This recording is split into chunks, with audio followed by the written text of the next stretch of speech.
Assalamualaikum warahmatullahi wabarakatuh. Nama saya Lasmini, NIM 119012664. Baik, di sini saya akan mempresentasikan makalah kelompok kami, kelompok 6, dalam mata kuliah evaluasi pembelajaran dengan tema menyusun bentuk dan teknik penulisan tes. Baik, di sini saya tidak sendiri, saya bersama kedua teman saya yaitu Norma Saputra dan Mikuranda. Baik, materi yang pertama akan dibacakan langsung oleh saya tentang konsep tes. Pengertian tes. Istilah tes diambil dari kata testum, suatu pengertian dalam bahasa Prancis kuno yang berarti piring untuk menyisihkan logam-logam mulia. Ada pula yang mengartikan sebagai sebuah piring yang dibuat dari tanah. Tes merupakan suatu teknik atau cara yang digunakan dalam rangka melaksanakan kegiatan pengukuran, yang di dalamnya terdapat berbagai pertanyaan atau serangkaian tugas yang harus dikerjakan atau dijawab oleh peserta didik untuk mengukur aspek perilaku peserta didik. Seorang ahli bernama James Mrs. Caulfield pada tahun 1890 telah memperkenalkan pengertian tes ini kepada masyarakat melalui bukunya yang berjudul Mental Test and Measurement. Selanjutnya, di Amerika Serikat tes ini berkembang dengan cepat, sehingga dalam tempo yang tidak begitu lama, masyarakat mulai menggunakannya. Misalnya, melingkari salah satu huruf di depan pilihan jawaban, menerangkan, mencoret jawaban yang salah, melakukan tugas satu suruhan, menjawab secara lisan, dan sebagainya. Yang kedua, testing. Testing merupakan saat pada waktu tes itu dilaksanakan atau testing saat pengambilan tes. Yang ketiga, teste. Dalam istilah Indonesia tercoba adalah responden yang sedang mengerjakan, dinilai atau diukur, baik mengenai kemampuan, minat, bakat, pencapaian, dan sebagainya. Yang keempat, tester. Dalam istilah Indonesia percoba adalah orang yang diserahi untuk melaksanakan mengambil tes terhadap para responden. Nah, dengan lain perkataan, tester adalah subjek evaluasi, tetapi ada kalanya hanya orang yang ditunjuk oleh subjek evaluasi tersebut untuk melaksanakan tugasnya. Bismillahirrahmanirrahim. Baiklah, di sini saya akan melanjutkan materi yang kedua, yaitu dari segi bentuk dan kemungkinannya. Yang A yaitu tes esai atau uraian. Tes esai adalah tes yang disusun dalam bentuk pertanyaan terstruktur dan siswa menyusun, mengorganisasikan sendiri jawaban tiap pertanyaan itu dengan bahasanya sendiri. Tes esai ini sangat bermanfaat untuk mengembangkan kemampuan dalam menjelaskan atau mengungkapkan suatu pendapat dalam bahasa sendiri.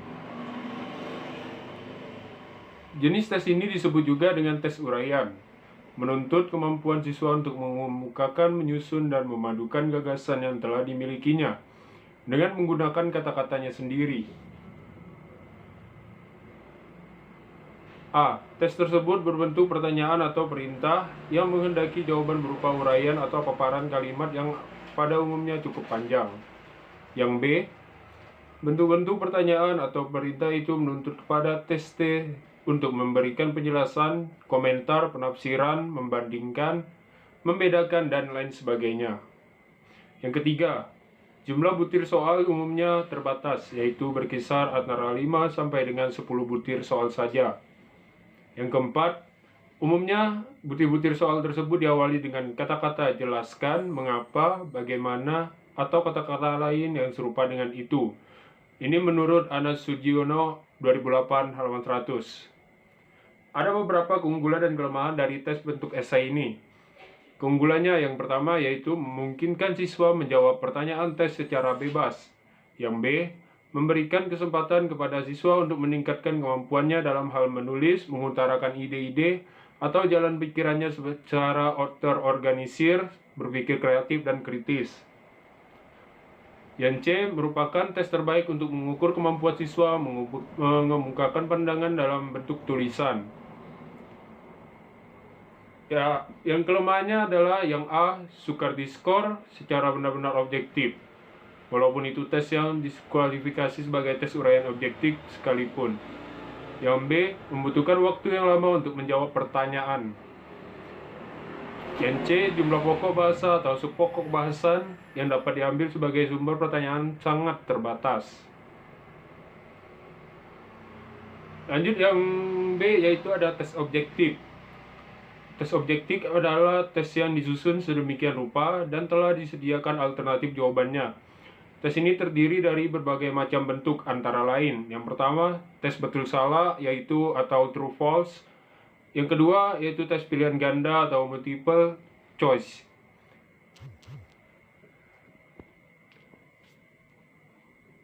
Kelebihan bentuk tes pilihan ganda.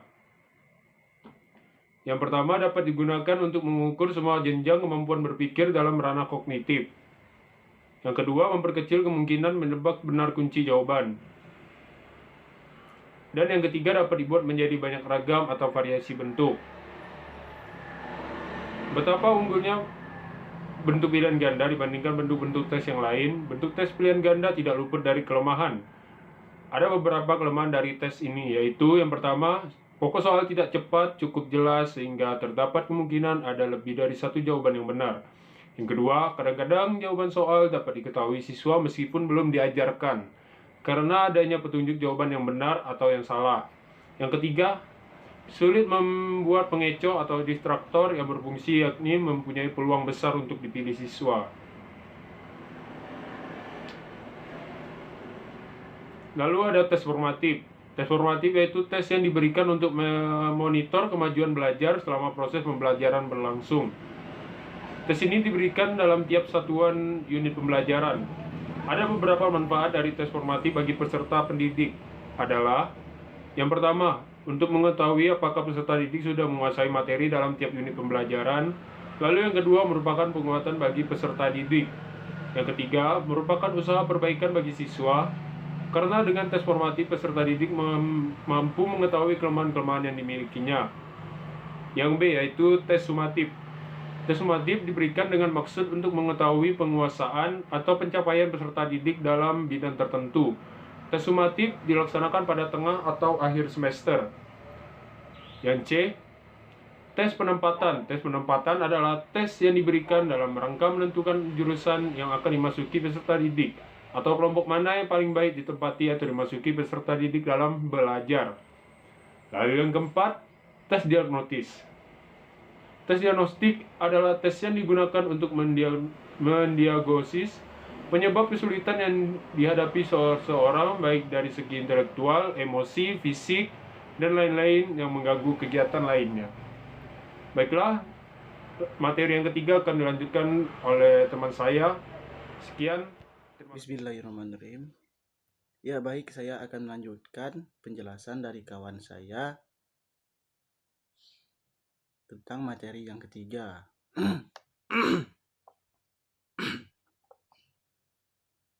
Yaitu langkah-langkah penyusunan tes hasil belajar.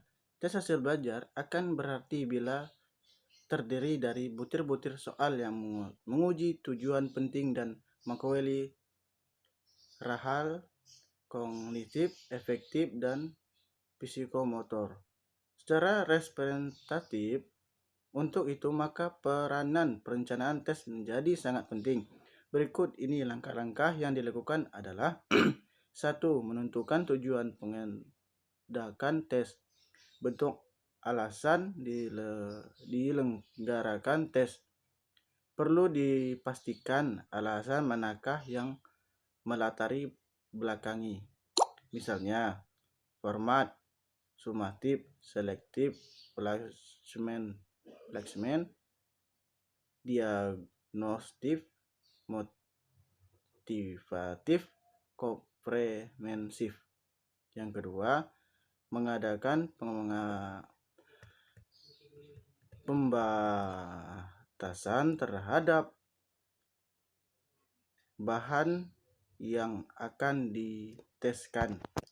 Yang ketiga, memastikan tujuan instruksional yang akan diujikan. Tujuan harus detail dan rinci. Tujuan yang bersifat khusus diharapkan dapat amati, diukur, dan dinilai. Yang keempat, menderetkan semua TIK dalam tabel persiapan yang semuat pula aspek tingkat laku. Pada tabel lanjur vertikal untuk mencantumkan TIK dan lajur horizontal untuk mencantumkan aspek langkah misalnya ingatan, pemahaman, aplikasi, dan lain-lain. Memilih butir tes disesuaikan dengan tujuan instruksional. Perlu dicermati karakteristik masing-masing jenis tes. Yang keenam, membuat tabel spesifikasi atau disebut blueprint. Blueprint atau kisi-kisi adalah sebuah tabel yang memuat tentang perincian materi dan tingkah laku beserta proporsi yang dikehendaki oleh penilaian. Tabel spesifikasi mempunyai kolom dan baris yang nampak hubungan antara materi, tik, kegiatan belajar, dan evaluasi. Adapun langkah-langkah dalam membuat blueprint yaitu 1. Mencantumkan pokok materi. 2. Menentukan persentasenya. 3. Menentukan jumlah soal. Yang keempat, merinci banyaknya butir soal untuk tiap pokok materi. Yang keempat, menentukan aspek yang diukur dalam dan presentasinya. Dan yang kelima, menentukan banyaknya butir soal tiap soal. Dan yang ketujuh, menulis butir-butir soal dengan memperhatikan rambu-rambu penulisan. S sama dengan R36. Yang ke-8, melakukan uji coba soal dan tes untuk mendapatkan soal tes yang baik. Yang ke-9, menganalisis butir soal dengan menggunakan uji konstruksi dan uji statistik. Yang ke-10, merevisi dan merakit soal tes dengan melakukan perbaikan atau diganti.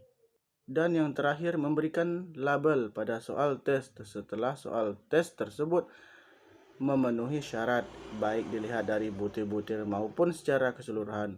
Dilengkapi dengan petunjuk cara menggunakan soal tersebut, waktu yang diperlukan untuk mengerjakan, validitas isi, tingkah kesukaran, daya beda, distribusi jawaban, dan reliabilitas soal tes.